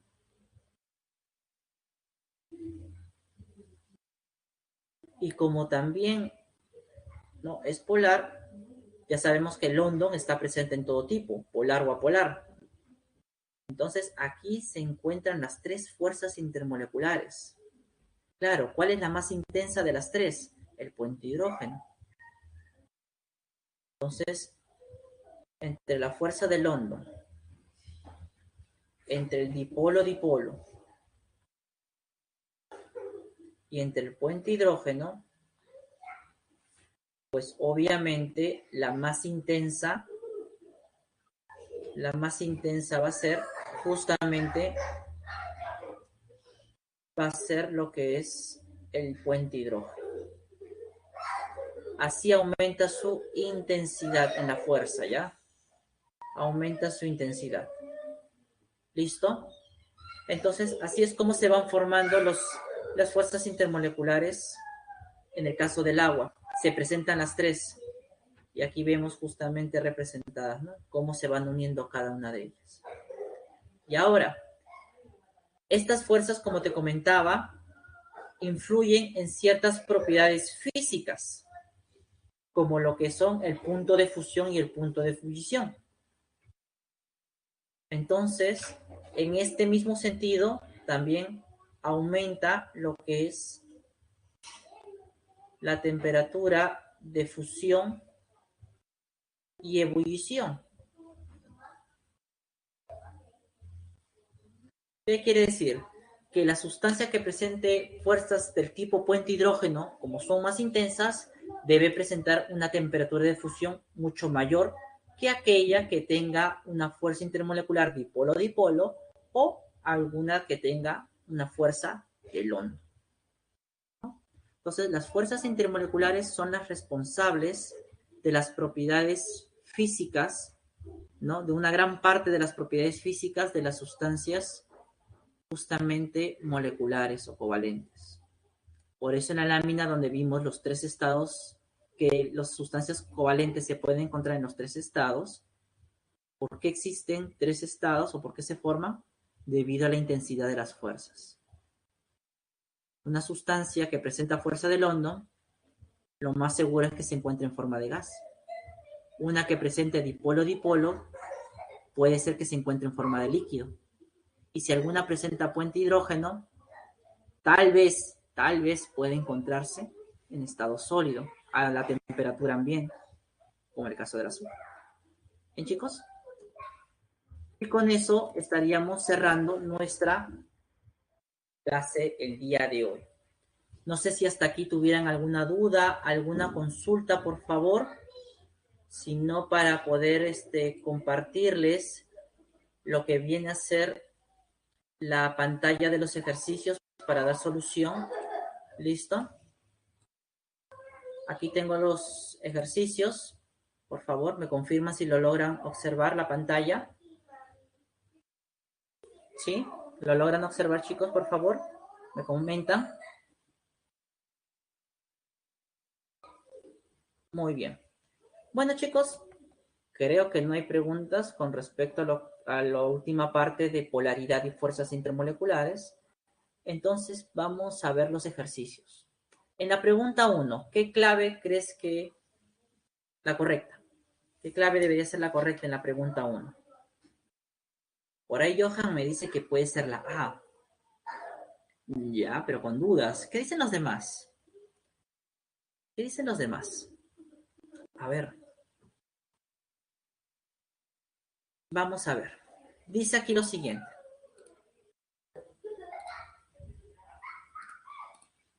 ¿No? Valerie también me dice que es la A. Nicolás me dice que es la B. Adrián me dice que es la B, igual que Sofía. Entonces, vamos a ver cuál es la correcta. Generalmente en las preguntas de verdadero y falso, uno debe darle a los enunciados 2 o hasta 3 leídas para tener bien claro qué es lo que te están diciendo. Porque a veces una cosita te cambian y por ahí ya te malogran todo. Me hablan del enlace químico y me dicen que con respecto al enlace químico determine el valor de verdad de cada enunciado. Primero, un enlace covalente puede ser polar o apolar. Hasta allí, eso es cierto, dependiendo de la diferencia de electronegatividades entre los átomos que se unen. Verdadero.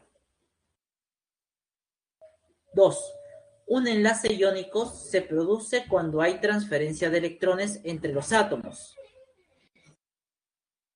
¿no? Hasta aquí es verdadero, porque hemos visto que hay transferencia de electrones. Las 3. El enlace metálico se debe a la atracción entre iones de carga opuesta. ¿Entre iones de carga opuesta, chicos? Entre iones y la nube electrónica del otro, o entre los cationes metálicos. Correcto. Muy bien, Omar. Este tercer enunciado parecía que era verdadero, pero en cambio es falso. La clave en la 2, en la pregunta 1, disculpen, sería barco. En la pregunta número 2, nos hablan acerca de lo que Hilbert Lewis denotó como la tendencia de los 8 electrones, ¿no? La famosa regla del octeto. ¿Cuál de ellas presenta una excepción? A ver, esto ya lo hemos visto incluso en un ejercicio durante la clase, ¿no? ¿Cuál es la que cumple, disculpen, cuál cumple la regla del octeto? Carlota dice por ahí, mi estimado Johan, la mayoría lo apoya con la letra C. Vamos a ver. En el caso primero, el hidrógeno no, porque es una excepción. El boro tampoco.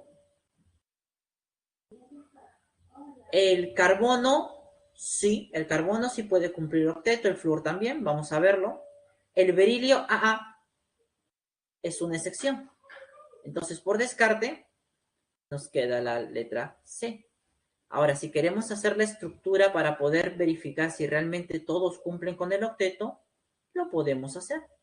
Ustedes aquí tienen la estructura del tetrafluoruro, muy similar a la del metano, solamente que en vez de hidrógeno le pongo flúor. Y vemos aquí claramente que cada flúor y el carbono tienen 8 electrones compartidos, ¿no? 8 electrones en su capa de valencia, disculpen. Entonces, en la pregunta 2, la clave es la letra C. En la 3, ¿cuál sería su clave? Dedo, nos dice por ahí, ¿no? Dorita. Dorita. Muy bien. Xiomara, Alejandra, nos dicen la D, ¿no? En mancha. Durex, dice Cristian. Muy bien. Vamos a ver si la 3 sale la D. Nos dicen aquí que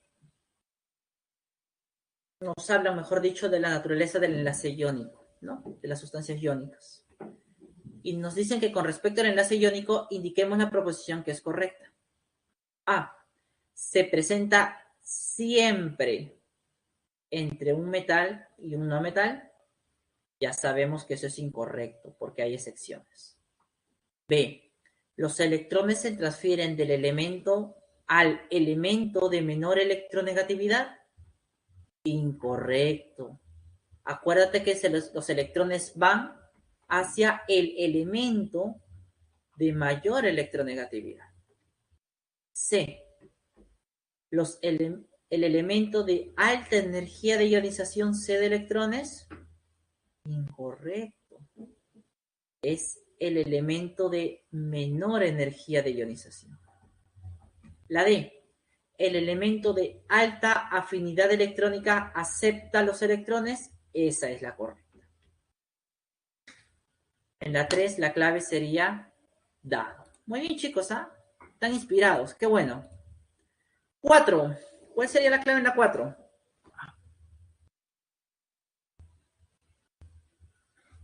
¿Cuál sería?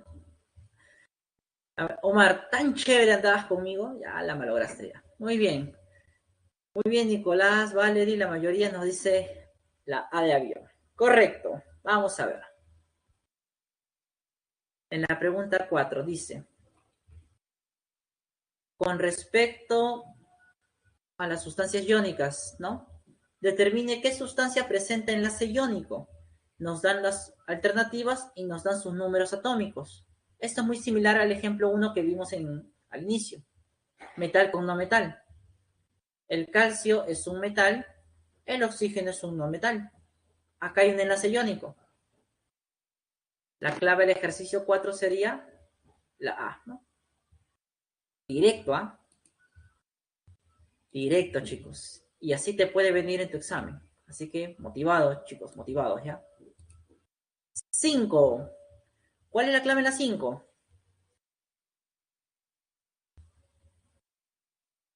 Agua. Muy bien, chicos. Excelente. Avión, por ahí dicen.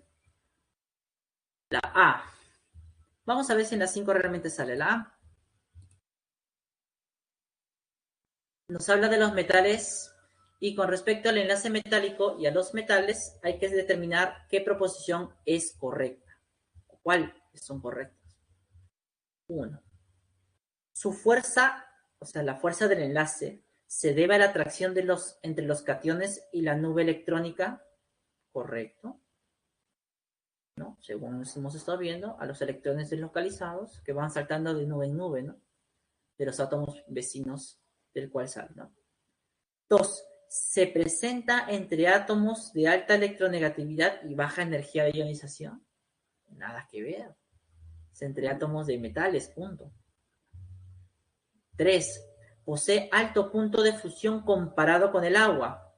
Claro, porque ya hemos visto que el punto de fusión o de ebullición del agua, de una sustancia covalente, depende de la fuerza intermolecular, la cual es débil. En cambio, un metal presenta un punto de fusión muy elevado porque el enlace metálico es intenso. Compuestos con este enlace son fácilmente deformables por acción de una fuerza externa. Parecería correcto. ¿Sabes cuál es el problema? Que acá dice que son compuestos y sabemos que los metales generalmente son sustancias elementales. Bueno, son sustancias elementales, mejor dicho. Entonces en las 5 sale avión. Muy bien, chicos, ¿ah? Buen trabajo. Pregunta 6. ¿Cuál sería en la 6? También la A. Vamos a ver. En mancha, ¿no? La A. Dice, con respecto al enlace covalente, hay que determinar el valor de verdad. ¿Bien? Se presenta generalmente, entre átomos no metálicos. Eso es correcto. Es general. Las moléculas homonucleares. Profe, ¿qué significa eso? Son moléculas formadas por el mismo tipo de átomos. Por ejemplo, una molécula mononuclear es el hidrógeno-hidrógeno, el H2. Y estas presentan enlace apolar o puro. ¿Ya? Correcto. ¿No? En la pregunta número 6, el HO2. 3. En el enlace coordinado, solo un átomo aporta el par de electrones de enlace. Correcto. La pregunta 6, la clave es la A de avión. Excelente, ¿eh? En la 7, chicos, ¿cuál es la clave? ¿Otra vez la A? Doritos. Ya está, Dorito. ¿Qué más dicen chicos por ahí? Nicolás y Omar me dicen que es la D, al igual que Alessandro. Creativo. Muy bien, Jim, muy bien, ¿ah? Ingeniero, te veo bien, ¿ah? Muy bien, chicos, entonces vamos a ver si es la D. Muy bien, Renzo también, Jennifer. Me dicen que es la D. Vamos a ver. En la pregunta 7 nos hablan con respecto a la naturaleza del enlace químico, en este caso del covalente, y nos piden que determinemos la especie que presenta enlace covalente coordinado. Bueno, en el caso del agua, Ya hemos visto, en teoría, que la formación de los enlaces se da por compartición. Igual en el amoníaco, ¿no? Igual en el amoníaco. Se da por compartición. Tanto el hidrógeno como el nitrógeno aportan. En el caso del CO2, por ejemplo, también ocurre lo mismo. Tanto el carbono como el oxígeno aportan sus electrones. Eso lo hacemos desarrollando la estructura de Lewis. No la desarrollo ahorita por cuestiones de tiempo y además porque estas sustancias ya las hemos desarrollado en los ejercicios de clase, en los ejercicios que tenemos en las diapositivas, mejor dicho. El ácido nítrico. El nitrógeno está en el grupo 5. 5 electrones de valencia. Hay 3 oxígenos. Acá pongo uno, acá pongo el otro y acá pongo el otro. Cada uno tiene sus 6 electrones de valencia.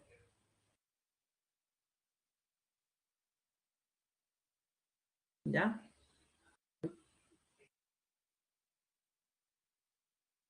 Cada uno tiene sus 6 electrones de valencia. ¿Ya? Acá el oxígeno también, sus 6 electrones de valencia. ¿Qué va a pasar ahora? Fíjense, observen por favor. Voy a ponerlo de azul. El nitrógeno con el oxígeno comparten un electrón cada uno y forman un par. Este nitrógeno tiene 6 electrones. Comparte un electrón con el nitrógeno, forma un enlace, pero con este otro va también a formar, formando como una especie de enlace doble. Profesor, ¿y este oxígeno? El nitrógeno ya tiene sus 8. Pero acá puede, como tiene un par libre, puede compartirlo con este oxígeno. Y el hidrógeno iría aquí para terminar de completar la estructura. Entonces, finalmente, ¿cómo queda la estructura del ácido nítrico?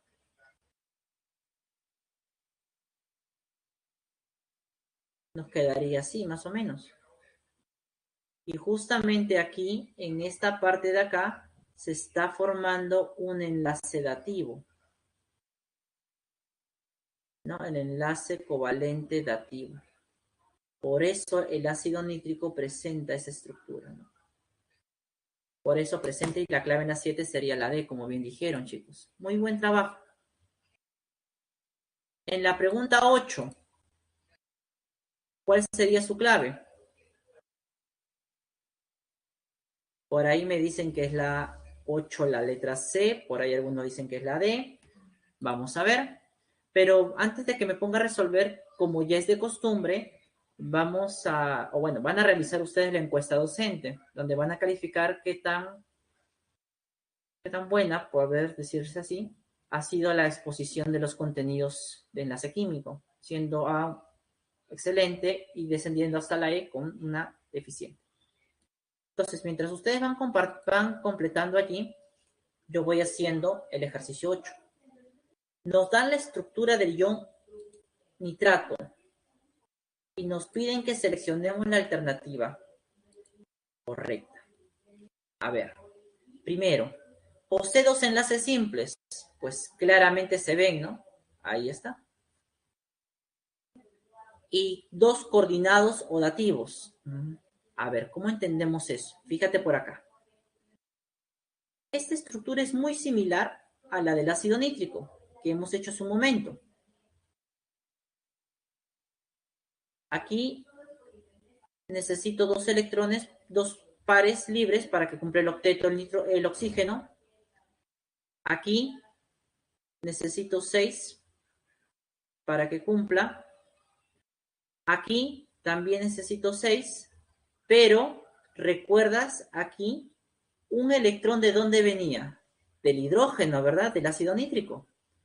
Pero aquí nos están diciendo que esta sustancia está ganando un electrón que viene de otro lado. No sabemos de dónde. Entonces aquí se está originando una compartición. Entonces, según esto, ¿quién es el que tiene la misma cantidad de electrones libres que en su notación de Lewis? Sería el oxígeno que está del lado derecho. Entonces, acá hay un enlace dativo. En el otro, a pesar de que tiene 6, ya vemos que está compartiendo con el nitrógeno un par y otro electrón que viene de otro lugar que no nos dicen.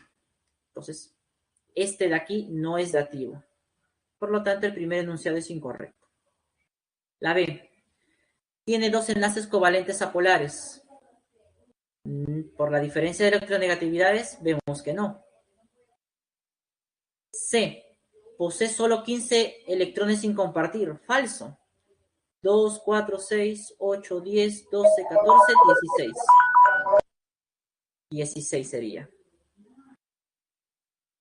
La D sería la correcta. ¿El ion cumple el octeto? Sí, porque todos los elementos, el nitrógeno y el oxígeno, logran los 8 electrones.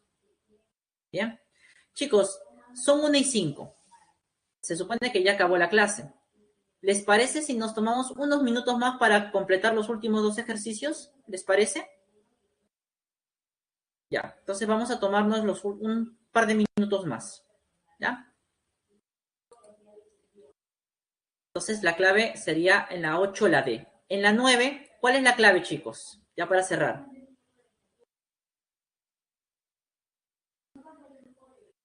Seguro sí va a querer. Luis está de buen humor. Vamos a ver. Me dicen que en la 9 sale la D. Veamos. Con respecto a las fuerzas intermoleculares, ¿las fuerzas dipolo-dipolo se presentan en moléculas polares? Correcto. ¿Las fuerzas de London se presentan en todo tipo de moléculas? Correcto. London, polar y apolar. En la molécula, si en una molécula existe puente hidrógeno, ¿también existe el dipolo y el hondo? Por supuesto que sí. ¿Se acuerdan la última diapositiva que vimos al agua? Como el agua es polar, presenta puente, dipolo y por supuesto también 9 sería la D. Y finalmente en la 10.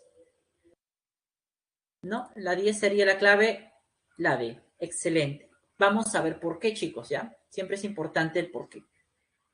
Nos dan 3 sustancias. Nos dice si son, con respecto a esas sustancias, nos piden que determinemos qué proposición es correcta. Dice que las 3 sustancias son apolares. Veamos. Oye, CH4. Este es un hidrocarburo. Ya sabes que es apolar, pues, según las reglas prácticas que hemos visto, ¿verdad? La segunda sería el amoníaco, NH3. Su estructura de Lewis, tal como hemos visto ya en varios ejemplos, es esta. No, es esta, disculpen. Pero como tiene un par de electrones libres, el átomo central, esta es una molécula del tipo polar. Entonces el primer enunciado no es correcto, porque acá me dice que todas las 3 son apolares. Estaría mal. ¿Qué más? Vamos con el segundo enunciado. ¿Ya? El segundo enunciado nos dice que el sulfuro de hidrógeno presenta interacción del tipo